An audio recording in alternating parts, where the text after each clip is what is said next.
కృష్ణానది పరివాహక ప్రాంతంలో తెలంగాణ రాష్ట్రంలో నిర్వహించబడుతున్న ప్రాజెక్టులకు సంబంధించి ఈరోజు ప్రజాప్రతినిధులందరికీ అదేవిధంగా మీడియా మిత్రులకు మీ ద్వారా తెలంగాణ ప్రజలకు సంపూర్ణ అవగాహన కల్పించడానికి ప్రభుత్వం దగ్గర ఉన్న అధికార సమాచారాన్ని అందించడానికి వారు ప్రయత్నం చేశారు.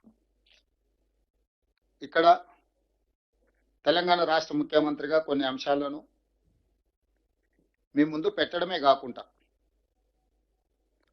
తప్పులకు పాల్పడిన వాళ్ళు, ఉద్దేశపూర్వకంగా తెలంగాణ రాష్ట్రానికి నష్టం కలిగించిన వాళ్ళు ఈరోజు ఆ సమస్యల్ని పరిష్కరించి తెలంగాణ ప్రజలకు ముఖ్యంగా రైతాంగానికి న్యాయం చేద్దామని ఈ ప్రభుత్వం చేస్తున్న ప్రయత్నాన్ని సమర్థించకపోయినా పర్వాలేదు. వాళ్ళ సంకుచిత స్వభావంతో ఈ ప్రభుత్వాన్ని విమర్శించడమే కాకుండా ఈ ప్రభుత్వం యొక్క ఉద్దేశాన్ని, ఆలోచనను, అవగాహనను తప్పుబట్టి ప్రజలకు తప్పుడు సమాచారాన్ని చేరవేసే ప్రయత్నం చేస్తున్నారు. అందుకే ఈరోజు నూతన సంవత్సరం మొదటి రోజు సాగునీటి పారుదల శాఖ మంత్రివర్యులు ఈ అత్యవసర సమావేశాన్ని ఏర్పాటు చేయడం జరిగింది.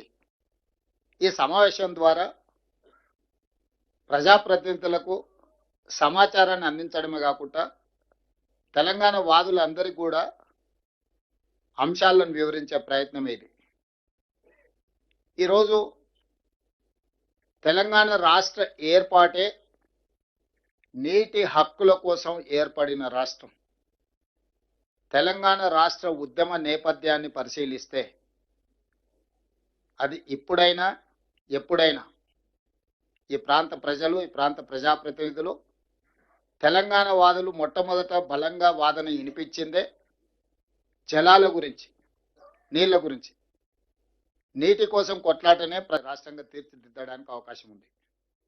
అందుకోసమే ఉమ్మడి రాష్ట్రంలో ఉన్న ఆనాడు పి జనార్దన్ రెడ్డి గారు లేదా తెలంగాణ ప్రాంతానికి సంబంధించిన ప్రజాప్రతినిధులు కృష్ణానది జలాల కోసం బలమైన వాదనను వినిపించడం జరిగింది.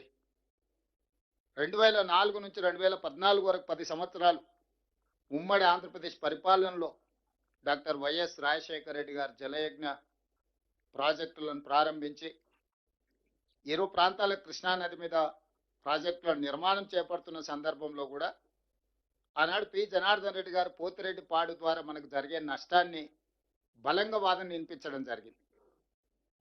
ఆ రోజు ఉమ్మడి రాష్ట్రంలోనే సొంత పార్టీని, సొంత ప్రభుత్వాన్ని కూడా ప్రశ్నించి తెలంగాణ హక్కుల కోసం కాంగ్రెస్ పార్టీ, ఈ ప్రాంతానికి సంబంధించిన ప్రజాప్రతినిధులు ఒక ఉద్యమంగా కార్యక్రమాన్ని ముందుకు తీసుకెళ్ళి, వాళ్ళే కాదు తెలంగాణ రాష్ట్ర ఏర్పాటు ప్రక్రియలో ఈ ప్రాంతానికి సంబంధించిన రాజ్యసభ సభ్యులు కేశవరావు గారు కావచ్చు, కేంద్ర మంత్రిగా జైపాల్ రెడ్డి గారు కావచ్చు, లేకపోతే ఇక్కడ ఉన్న చాలామంది బలరాం నాయక్ గారు, వివేక్ వెంకటస్వామి గారు, పొన్నం ప్రభాకర్ గారు, అంజన్ కుమార్ యాదవ్ గారు, వీళ్ళందరూ కూడా పార్లమెంట్లో మన ప్రభుత్వానికి కూడా అడ్డు నిలబడి మాకు అన్యాయం జరుగుతుంది, మాకు న్యాయం జరగాలంటే తెలంగాణ రాష్ట్రం ఏర్పడాల్సిందే, దానికి ప్రధానమైన కారణం నీళ్ళ పోరాటాల ప్రాతిపదికన ఏర్పడ్డ రాష్ట్రం తెలంగాణ అని ఈరోజు మనం నిరూపించుకున్నాం.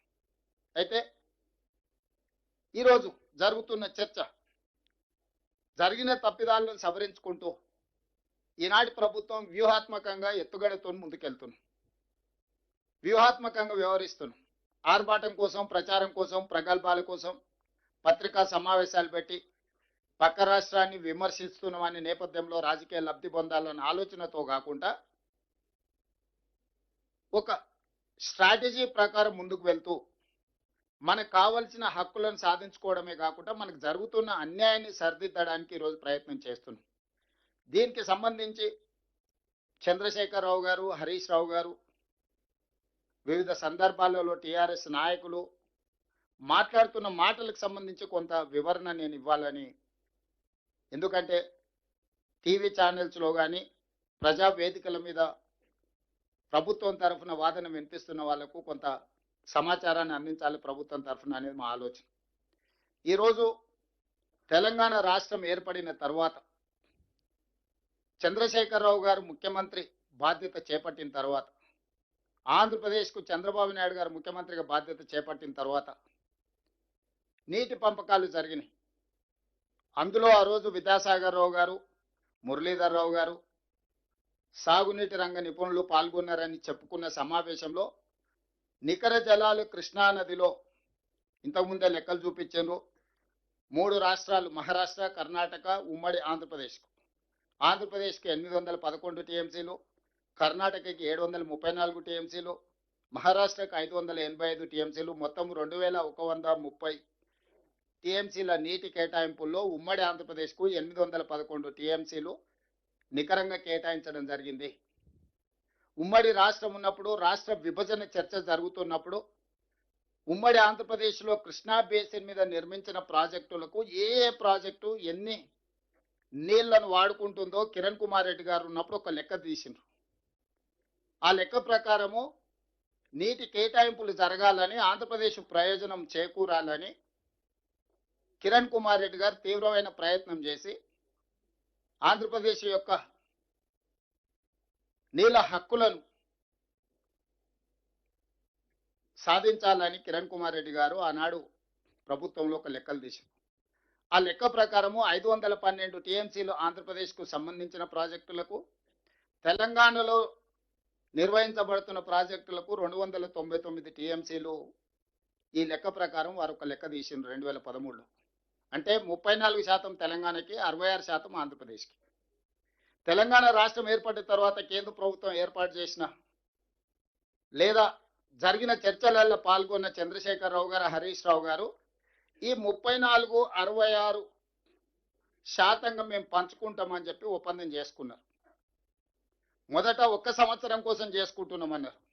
2వ సంవత్సరం పోయి మరొక సంవత్సరానికి పొడిగించారు. 3వ సంవత్సరం పోయి మరొకసారి పొడిగించారు. ఇక 2020లో పోయి చంద్రశేఖరరావు గారు అసలే ఓపిక లేని మనిషి, పెద్దల కేశవరావు గారికి బాగా తెలుసు. ఎవడొస్తాయి ఊకే మళ్ళీసారి, ఇక మళ్ళీ వచ్చేదే లేదు. ఆ Krishna water tribunal, Bachawat tribunal final గా నీటి కేటాయింపులు జరిగే వరకు ఇక మళ్ళీ వచ్చేది లేదు. ఒకటేసారి వన్స్ ఫర్ ఆల్ సంతకం పెడుతున్నా. ఇక 512, 2299 దాకా మేము వాడుకుంటాం. ఇంకా ఊకే మళ్ళీ మమ్మల్ని విలువకరి, ఊకే నా డిస్టర్బ్ చేయకరి, ఫామ్ హౌస్లు ఉంటాయని చెప్పి క్లియర్గా 2020 సంవత్సరంలో సంతకం పెట్టి శాశ్వతంగా తెలంగాణకు 34%, ఆంధ్రప్రదేశ్కు 66% కృష్ణా నదిలో నీటి కేటాయింపుల మీద సంతకం పెట్టి పర్మనెంట్గా వాళ్ళకి హక్కు ఇచ్చిండు. దీనివల్ల ఈరోజు మీరందరూ గుర్తించాల్సింది, ఈ బచావత్ ట్రిబ్యునల్ ఎప్పుడు వేసిండ్రు అనుకుంటున్నారు? 2004లో వేసిండ్రు. 21 సంవత్సరాలైంది ఈ రోజుకు లెక్కేస్తే. బ్రిజేష్ ఫస్ట్ బచావత్, రెండవది బ్రిజేష్ ట్రిబ్యునల్ని అపాయింట్ చేసింది కృష్ణా నది మీద నీటి పంపకాల కోసము 2004లో వేస్తే ఈరోజు 2026కు వచ్చినాం. 21 సంవత్సరాలైన ఈ నీళ్ల మీద జడ్జిమెంట్ రాలే. ఇంకా ఎన్నేళ్ళకు వస్తుందో దానికి లెక్కలేదు. అట్లాంటిది ఆ జడ్జిమెంట్ వచ్చేంత వరకు 512 ఆంధ్రప్రదేశ్ వాడుకుంటుంది, 299 తెలంగాణ వాడుకుంటుందని చంద్రశేఖరరావు గారు సంతకం పెట్టారు. ఇది ఆంధ్రప్రదేశ్కు అలసైంది, అవకాశం వచ్చింది. ఈ ప్రకారంగా వాడుకోవడానికి అన్ని ప్రాజెక్టులు పూర్తి చేసుకోవడం కోసం వాళ్ళు బచావత్ ట్రిబ్యునల్ని ముందుకు పోనిస్తలేరు. డేట్ల మీద డేట్లు వేసుకుంటా సంవత్సరానికి 5-6 హియరింగ్స్ కూడా జరగకుండా వాళ్ళు వాయిదాలు వేసుకుంటూ పోతారు. ఎందుకంటే వాళ్ళకి క్లియర్గా ఒక లడ్డు దొరికింది. మనమే సంతకం పెట్టి 512 టీఎంసీలు ఆంధ్రప్రదేశ్ వాడుకోవడానికి మేము ఒప్పుకుంటున్నాం, 299 మాత్రం మేము వాడుకుంటామని మన సంతకం పెట్టించిన తర్వాత ఇక డిస్ప్యూట్ సెటిల్మెంట్ ఆంధ్రప్రదేశ్ ఎందుకు ముందుకు వస్తుంది? ఈరోజు